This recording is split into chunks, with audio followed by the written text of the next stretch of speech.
Good morning and welcome back to Teal House Farm. We had big plans for today, but guess what? It decided it was going to rain. I swear yesterday it said just cloudy today, and I was really excited. Excuse me. Because I was going to go outside today for most of the day with the kids, and we were going to get everything ready for the lambs that are coming next week. Because we had some work to do. We've shifted some things around with the chickens, which means we're going to have to shift things around with the lambs. And we're going to get more lambs this year, so larger area. We're really excited. It's kind of scaling up a little bit. We're going to try to see if we can sell a couple. That's the goal. Keep a couple for us, try to sell some, and just see how it goes. And if it doesn't go well and we find it's really hard to sell, then we know like having a large sheep operation where you sell, the idea of selling lambs is just not for us. So we want to try. But there's work to be done to get ready for those lambs, and I had this morning all kind of blocked off that I was just gonna, it was gonna be outside, even it was gonna be cloudy and not too hot. It was gonna be perfect for doing this kind of work. And now it's raining, and while you can do anything in the rain, as long as it's not lightning, I don't really want to. And I know that's the wussy answer, but I don't want to. And plus, then I can't really bring the baby out there. You know, I can make the baby get all wet. It's different with like big kids if they want to help, but I have to, you know, keep an eye on the baby and don't want to take her out in the rain. So those plans kind of went down the tube. So I'm trying to decide what I want to do about today, because that was my big plan. So right now I'm finishing up breakfast. The kids wanted egg in the holes, which I think some people call egg in the basket or toad in the hole, and I don't know where toad in the hole came from, because that seems kind of a weird thing to call it in my opinion. Getting their breakfast done so we can kind of figure out what we want to do. And before you ask me, Laura, why are you making them one at a time when you have 8.5 million kids? Because when the first child got up this morning, and there was just one kid up, I didn't want to make 4 at a time, and then when everyone else got up, have them be cold, but then everybody ended up getting up in quick succession, and I didn't want to get another pan dirty after I already committed to dirtying this pan, and that's the whole thought process. So now I'm here whipping them out one at a time on the small pan that was already dirty, but that's okay. So anyway, while we're here cooking, what needs to be done? Well, the biggest issue right now for the sheep is that the large paddocks, or our largest cleared pasture, which is probably 4 acres, maybe 5, I don't know, it's big. It's separated into 3 paddocks with movable electric fence. Not 3, actually it's 4, with movable electric fence. And we did that specifically because when we had dairy goats and sheep, we wanted to be able to keep them separate if we wanted to. We also wanted to be able to push them through in order, because our pasture was really bad. It had a lot of brush. It just wasn't nice. You would never have really been able to have like a big animal out there, because there wasn't a lot of good nutritious stuff out there when we started. So we did can't think of the word, we like contained them in smaller paddocks so that they had to eat it down, because sheep and goats will eat and do fine on the nasty stuff, so that we could have better stuff to grow over time. And it actually worked really well. Our pasture looks so much better. So we don't need to do the concentrated grazing, that was the word I was trying to think of, as much anymore. So I want to remove the middle fencing, which should be pretty easy because it's electric fence. You just have to pull up posts, step-in posts, and reel up the wire. And the reason I want to remove it is because anywhere that you have electric fence wire, you have to weed eat. So the difference between weed eating around 4 rectangles or just 1 big square is a huge time difference. And so we're going to just run them, just keep the big pasture open and just keep them on it. 4 sheep is not enough to really maintain that pasture super well. They're not going to eat it down. So we've been having discussions about whether we want to throw something else out there with the sheep.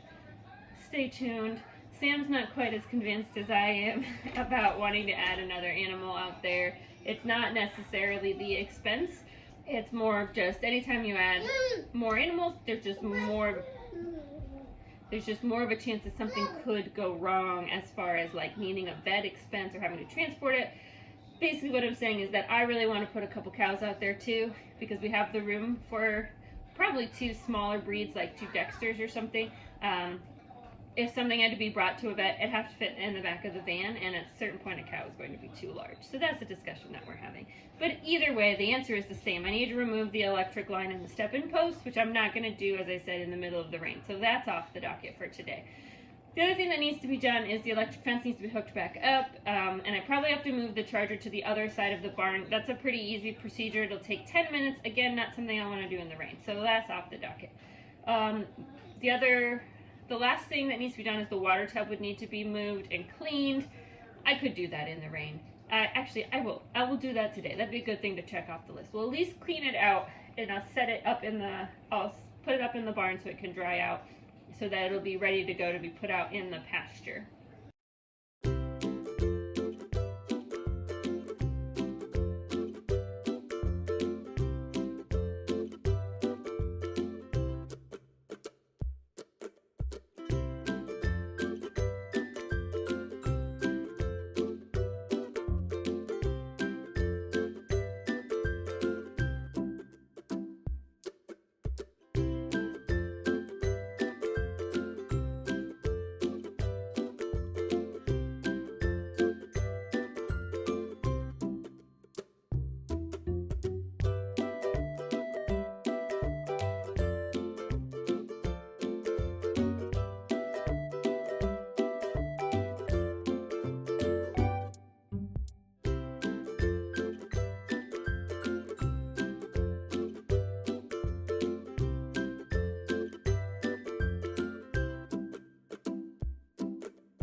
We are slowly moving towards getting out of here.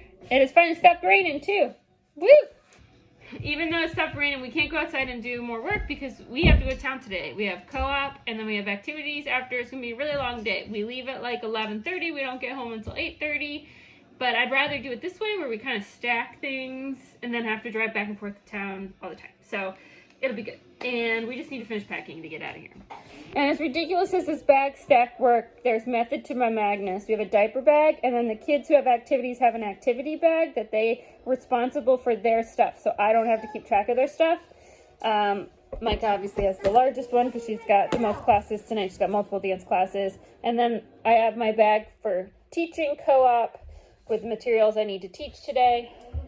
I teach the 3-year-old preschool, and the main reason, I mean, those kids are great. They're really cute. It's not too much. But the main reason I teach is because if you teach co-op, you can register your kids early. And with 7 children to have to register for co-op, if I have to wait until general admission, there might be a kid I can't get into their age group class, which would be horrible. So I teach so I can register them early. But the 3-year-olds are fine. We get an hour of like outside play time, and then I do story time and snack time, and then I have a co-teacher who comes in halfway through and she does craft time so I can get a break. She does crafts and Play-Doh time, so it works out pretty well. Mom, the only other thing, I know you do. It's Kenzie's mom. The only thing we still need to do to get out of here is pack dinner. So I typically bring dinner with us because it's like $1 million to feed everybody. But tonight at gymnastics, they are having a fundraiser for the team by selling pizzas. There's going to be like a food truck with pizzas, and they aren't super expensive. It's $12 for a large pizza. So 2 large pizzas will be more than enough for me and the kids if I pack sides. So we're going to pack sides, and then I'm going to order 2 large pizzas to support the team because Ivy's on the team. Give them a couple bucks. So that means I don't have to pack a big dinner bag, that's what I'm saying. Usually it's like this giant bag of food, but I just need to pack some sides. So we're just going to pack some yogurt and a couple cartons of strawberries and some sliced cucumbers, and that should be pretty easy and everyone should be full. Ivy's going to eat all of it. Ivy's going to eat all the strawberries, probably, yes.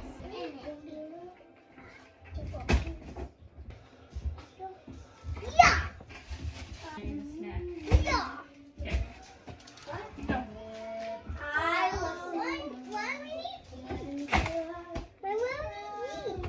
Pretty simple. All right, you gonna use your big muscles to help me pack the van?